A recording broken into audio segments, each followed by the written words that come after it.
What's going on, guys? Blessing Talk here, back again with my AEW Dynamite review for the 31st of the 3rd, 2021. And we started off AEW with Christian versus Kazarian. It was a really good opening match. A lot of good back and forth false finishes. Christian goes over the kill switch, and he actually looked good in this match. He hasn't wrestled in about 7 years, and he still looked great. And I know a lot of people saying, "Oh, why are these guys bringing in the old timers and Christian and blah blah blah blah whatever." These guys like Christian, Paul White, Sting can all give something to AEW. Remember when TNA was actually first starting out, and they had the old guys like the old NWA guys, and all these other old WCW guys and ECW guys. That was to help their brand grow and to help it develop and help it to actually go to the next level. If you want a mainstream company, other than WWE to actually succeed. It's been 20 years. Remember, it's been 20 years since we last had some competition or actually a decent alternative to the WWE. So everybody bitching and complaining about, oh my god, here's another WWE guy and whatever. Just stop. Just shut the fuck up and stop complaining and actually enjoy the product and actually criticize the things that are actually going wrong at the minute, like Kenny Omega as your World Heavyweight Champion, and he's been so devalued as a world champion that he's actually opening the show of Dynamite, and he's actually the middle of the show of Dynamite. He's not been main eventing 3 weeks in a row. He hasn't main evented Dynamite. And then we get to the second match tonight, QC Marshall versus Cody Rhodes. And here's Cody Rhodes. This the guy maybe you should have as world champion. Much as I don't like Cody Rhodes, like this guy, like he's got the heel persona as a world champion. He has the pyro, and he should, and he has his stupid ass reality TV show roasted as top garbage.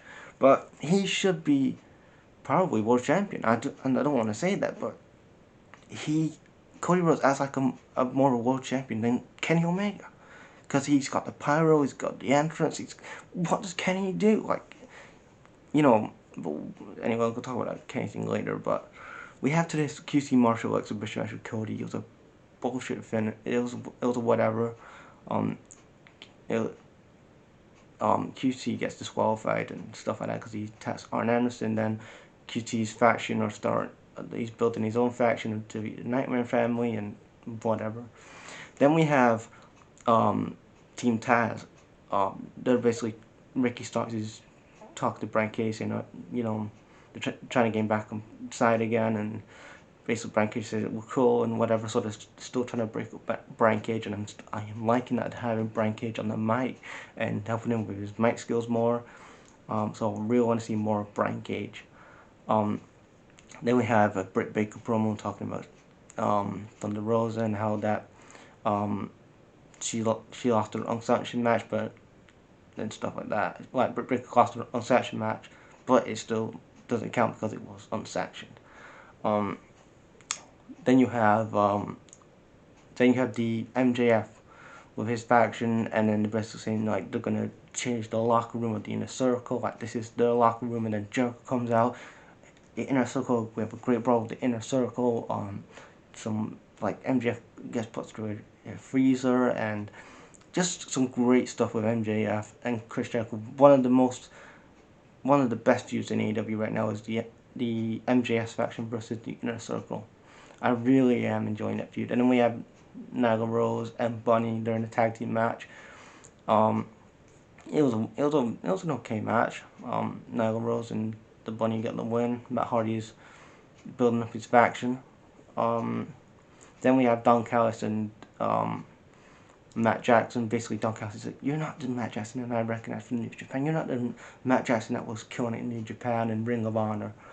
And you've become complacent, and then Matt Jackson tries to attack Don Callis, but he doesn't attack him. Then we have a 6-man tag match. It's Kenny Omega and the Gut Brothers versus the Lucha Brothers, and this was a really good match. But Kenny Omega is in the middle of, he's on the middle of the card. Kenny Omega, this is your world champion. You know, your world champion should be acting like a world champion and presenting yourself as a world champion. Like, you should be main eventing Dynamite. You should be closing out Dynamite and opening up Dynamite. Not being the curtain jerk for a match as world champion and being in the middle of the card of Dynamite. Like, you haven't main evented Dynamite in 3 episodes now.